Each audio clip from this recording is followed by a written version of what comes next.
Bonjour mes frères et sœurs, et en commençant ce matin, nous allons prier si vous voulez bien. Notre Père du ciel, nous sommes dans la joie et dans la paix, sachant que tu veilles sur nous, tu veilles sur ton peuple, afin que ce peuple atteigne tes projets, atteigne tes plans, réalise tes ambitions, et que tu puisses être adoré et glorifié pour l'éternité.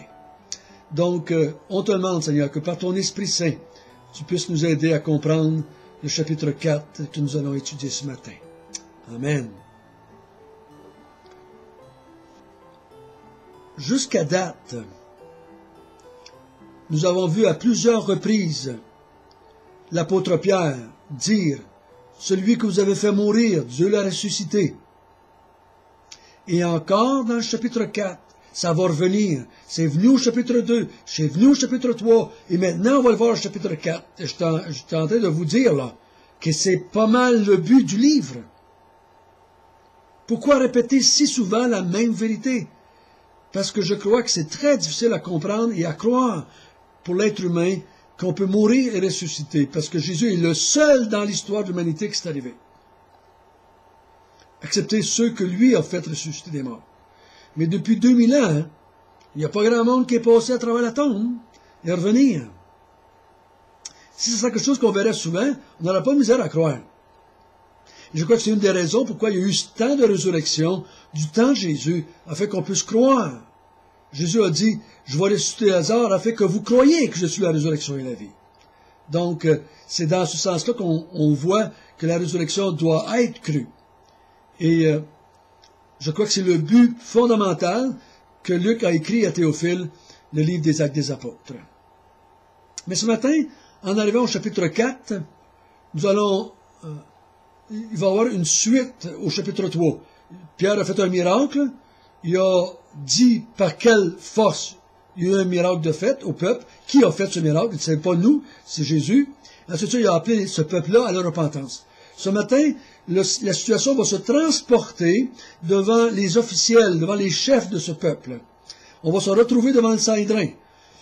Il va y avoir un peu de répétition de ce qu'il a dit hier, mais c'est devant un autre groupe. Donc, on va le voir ensemble, et si vous voulez bien, on va commencer par lire une partie du chapitre 4.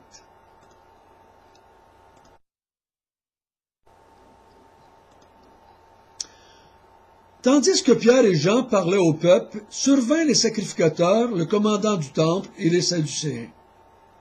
Mécontents de ce qu'il enseignait le peuple, il annonçait en la personne de Jésus la résurrection des morts. Ils mirent la main sur eux et les jetèrent en prison jusqu'au lendemain, car c'était déjà le soir.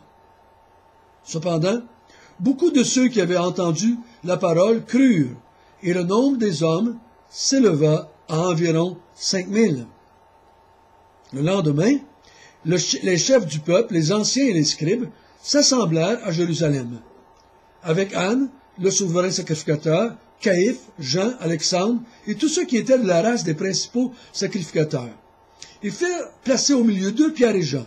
Ils leur demandèrent, « Par quel pouvoir, au nom de qui avez-vous fait cela? » Alors Pierre, rempli du Saint-Esprit, leur dit, « Chef du peuple et ancien d'Israël, puisque nous sommes interrogés aujourd'hui sur un bien accordé à un homme malade, afin que nous disions comment il a été guéri, sachez-le tous, et que tout le peuple d'Israël le sache.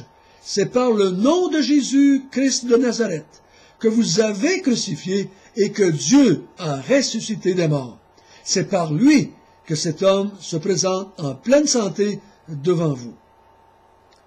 Jésus est la pierre rejetée par vous qui bâtissez et qui est devenue la principale de l'angle.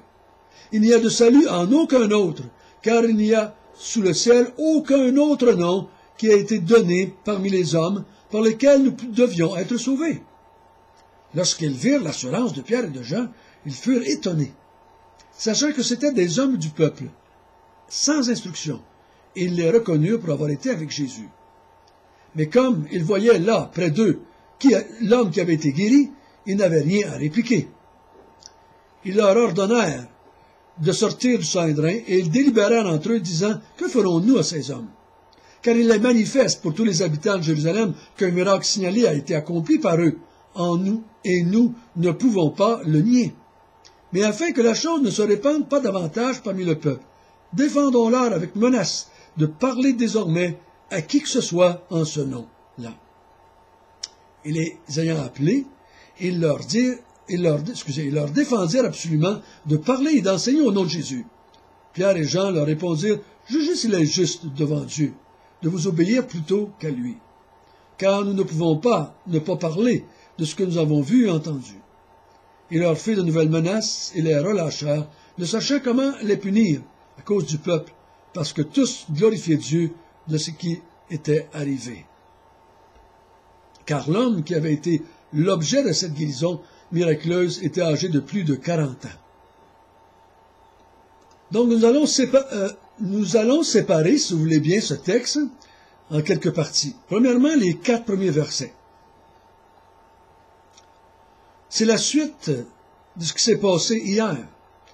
Pendant que Pierre parlait au peuple encore, après la guérison de cet homme, les chefs, les sacrificateurs, le commandement du temple, les Sadducéens, mécontents qu'il enseignait et annonçait de Jésus la résurrection des morts, souvenez-vous que les Sadducéens ne croyaient pas à la résurrection. Donc ils sont mécontents qu'ils enseignent la résurrection des morts en parlant de Jésus. Donc, qu'est-ce qu'ils font? Ils les font arrêter et les emmènent en prison. Vu que c'est le soir, ils les laissent là passer la nuit.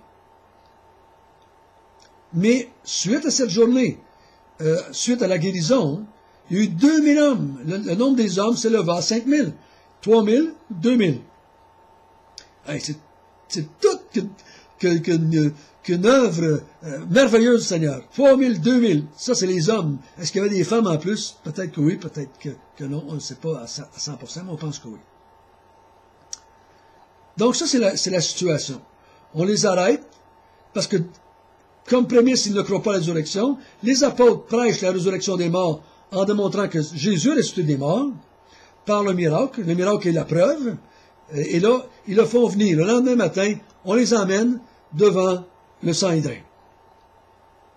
Et là, on rassemble toute la grosse gomme d'Israël. On ramasse tous les hommes les plus importants, les grands théologiens, les grands hommes d'autorité. Et on les emmène devant, on se rassemble et on emmène Pierre et Jean devant eux. Et là, ils posent la question que tous les chrétiens voudraient se faire poser. Par quel pouvoir et au nom de qui avez-vous fait cela? Tous les chrétiens voudraient se faire poser ça. Pourquoi tu es devenu chrétien? Quel pouvoir t'a changé, t'a transformé? Et ça nous fait plaisir de le dire, n'est-ce pas? Donc, il les place pour leur dire, qui? Par quel pouvoir? Et là, au verset 8, Pierre, étant rempli du Saint-Esprit. Remarquez bien, ici le texte démontre que Pierre est rempli du Saint-Esprit. Tout ce que le texte est en train de dire, que Pierre va parler par la puissance du Saint-Esprit qui est en lui. L'Esprit qu'il a reçu en acte 2 va utiliser Pierre, va utiliser ce que Pierre sait, ce que Pierre a appris depuis sa jeunesse, depuis le temps qu'il a passé avec Jésus. L'Esprit va se servir de cela et il va s'adresser à ces hommes qui sont là. Et je vous encourage à penser, Luc est le seul à accepter une fois Paul dans Éphésiens. Il est le seul qui emploie cette expression remplie de l'Esprit. Et toujours, c'est un verbe au temps passif. Étant rempli. C'est l'Esprit qui les a remplis. L'Esprit a rempli leur cœur à la conversion. Il n'y a pas de rempli, puis de pas rempli, puis de rempli, puis de pas rempli. C'est ma compréhension, puis je vais vous l'expliquer en s'en allant. C'est un acte souverain de Dieu de remplir les croyants. On remplit le croyant de la puissance du Saint-Esprit et il est rempli pour toujours. Ne mélangez pas ces textes avec éteindre l'esprit ou attrister le Saint-Esprit. C'est pas la même chose. C'est un autre contexte. Vous devez comprendre qu'est-ce que Luc, lui, dans les évangiles et dans les actes, qu'est-ce qu'il veut dire, lui, en disant étant rempli de l'Esprit Saint, étant plein d'Esprit Saint. Lui qu'on doit savoir, pas plus loin dans les actes, quand on parle aux chrétiens. Ici, on s'adresse à Théophile. Et Luc veut que Théophile croie que c'est l'Esprit Saint qui va dire ce qui va se dire là. Ça vient pas des hommes, ça vient de l'Esprit Saint. Et l'homme n'a pas le pouvoir de s'emplir puis de se désemplir. L'homme n'a pas le contrôle sur le Saint-Esprit. Le Saint-Esprit est toujours là, avec une pleine puissance. Vous recevrez une puissance d'en haut. Et on a reçu la puissance. Cette puissance-là, elle est infinie, elle est divine, elle est en nous pour toujours. C'est pour ça que Jésus a dit, le Saint-Esprit va habiter en vous éternellement. Il y a toujours la même puissance, et tous les chrétiens ont la même puissance. Bon, assez. On va y revenir. Chaque fois qu'on va voir le mot rempli du Saint-Esprit, je vais en répéter, puis je vais en rajouter. Donc, qu'est-ce que Pierre dit, rempli par l'Esprit Saint? On pourrait dire, qu'est-ce que l'Esprit Saint dit en utilisant la bouche de Pierre? Il dit, puisque vous nous interrogez sur qui a fait ce miracle, sachez-le tous, versets 10 et 11. C'est Jésus-Christ de Nazareth, que vous avez crucifié, et que Dieu a ressuscité des morts. C'est par lui que cet homme se présente en pleine santé devant vous. C'est Jésus qui l'a ressuscité. C'est l'Esprit Saint qui dit ça. Vous l'avez fait crucifier, Dieu l'a ressuscité. Si la preuve qu'il a ressuscité, c'est que cet homme se tient debout devant vous et il est guéri totalement en pleine santé. Pas de physio, pas de taponneur, pas de marchette, pas de béquille, pas de... non. Il était guéri, parfaite santé. Instantanément. Les miracles dans la Bible, c'est toujours instantané.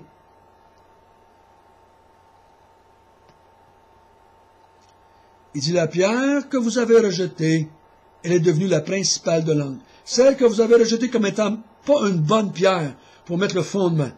Dieu, en la ressuscitant, a fait de cette pierre la pierre d'angle, la pierre principale, la pierre sur laquelle tout le peuple de Dieu va s'enligner. Nous, on est des petites pierres qui s'enlignent sur la grosse pierre. Il dit, c'est pour ça, au verset 12, qu'il n'y a aucun autre nom sous le ciel qui a été donné par lequel nous devions être sauvés. Donc, c'est ce que l'Esprit a dit. La preuve qu'il était celui que Dieu avait envoyé, c'est que Dieu l'a ressuscité, et la preuve qu'il est ressuscité, c'est cet homme qui se tient devant vous, parce qu'il a été guéri en son nom. On n'a aucun pouvoir, nous. Remarquez bien que même les inconvertis savent très bien que Pierre et Jean n'ont pas ce pouvoir-là.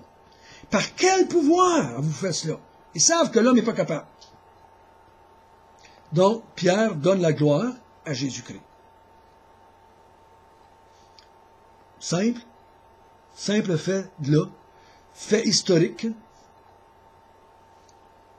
que Luc a probablement vérifié si c'était vrai que cet homme-là avait été guéri, et les gens le connaissaient, et lui qui a été prendre des informations auprès des témoins oculaires, je me demande s'il n'est pas allé voir cet homme-là pour voir si vraiment il était guéri et qu'il avait été emmené à la pleine santé.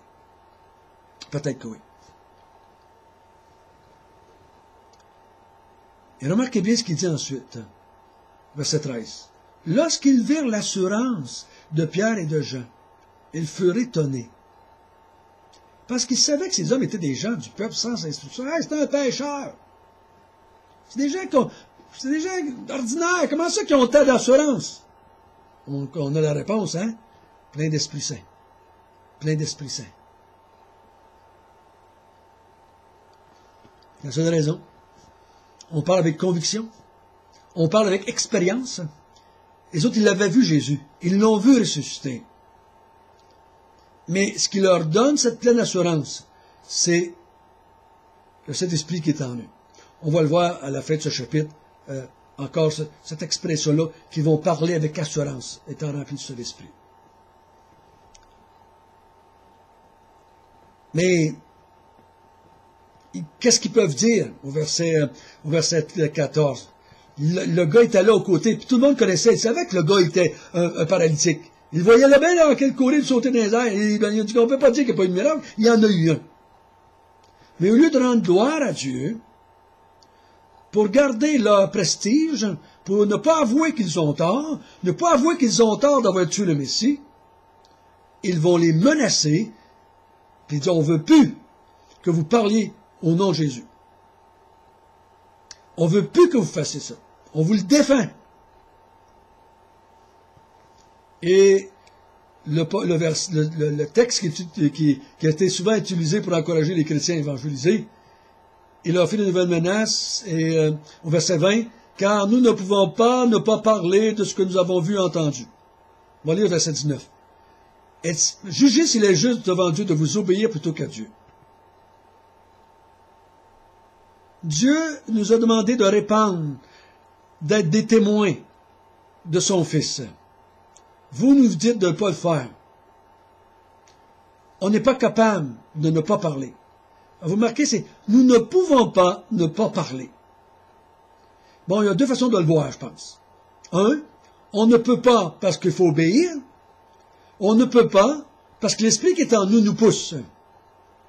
J'aime mieux la deuxième. C'est pas une obligation de parler du Seigneur. C'est quelque chose qui vient de l'intérieur de nous. La puissance que Dieu a mis en nous nous pousse à parler du Seigneur.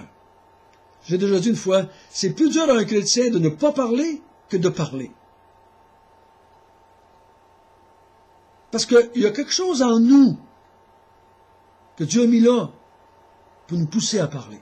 Vous allez dire, mais François, moi, il me semble que j'ai de la misère à parler. Moi, je te dirais peut-être que tu veux parler dans des occasions qui ne sont pas favorables, dans des situations qui te conviennent pas. Mais je te poserai la question, si quelqu'un te posait la question, par quel pouvoir, qu'est-ce qui t'a changé ta vie, François? Qu'est-ce qui a changé ta vie, Paul, Arthur, Guy? Qu'est-ce qui a changé ta vie? Allez-vous dire, je suis trop gêné, je te le dis pas? Vous allez dire, ben là, je vais te le dire. Vous allez commencer à parler. Mais souvent, on ne parle pas ou on a peur de parler parce que les gens qui sont devant nous sont en colère, sont rebelles, les situations ne conviennent pas, mais on pense qu'on doit parler pareil. Non, non, non, non, non, non, non. Ici, la question a été posée. Et moi, ça m'a déjà été demandé, ça. François, on ne veut plus que tu parles de Jésus. J'ai dit, je peux pas. Vous m'excusez, je peux pas. J'ai dit, je t'ai pas menacé de mort, je t'ai pas menacé d'aller en prison. Mais j'ai dit, je peux pas l'empêcher de m'en parler. Je peux pas. C'est plus fort que moi. Parce que la puissance qui est en moi est plus forte que moi. Faites attention de ne pas vous sentir coupable parce que vous ne parlez pas tout le temps du Seigneur, partout. Le Seigneur a des moments et des occasions et des situations pour chacun de nous bien précises. Et quand l'Esprit va vouloir vous utiliser, vous allez voir, vous allez parler. Vous allez parler. On va revenir là-dessus en s'en allant.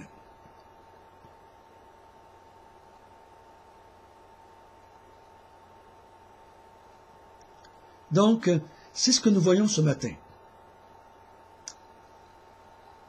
Elle donne encore un témoignage de la résurrection de Jésus. Ils disent que Jésus est la pierre angulaire maintenant, qui peut sauver les gens. Et que Dieu a démontré qu'il était le Messie en le ressuscitant, et Jésus a démontré qu'il était ressuscité en faisant un miracle. Et rappelez-vous, la puissance qui est en vous est plus forte que vous. Si elle est plus forte que vous, pourquoi pense-t-on qu'on peut l'arrêter? Notre Père du ciel, merci encore une fois de nous donner la preuve que Jésus est bien ressuscité. De nous donner la preuve que c'était bien lui que tu avais envoyé. Notre foi n'est pas basée sur des entendre dire seulement. Elle est basée sur des faits. La résurrection de cet homme, la guérison de cet homme, c'est un fait historique qui pouvait être vérifié par Luc ou par les apôtres ou par Théophile. Les gens pouvaient vérifier ce fait-là. Et même les inconvertis sont obligés de dire qu'il y a eu un miracle. Et la raison, c'est que Jésus est ressuscité pour le faire. Seigneur, donne-nous de répandre cette bonne nouvelle, non pas par la chair, mais par l'Esprit que tu as mis en nous. Parce que lui veut te glorifier. Amen.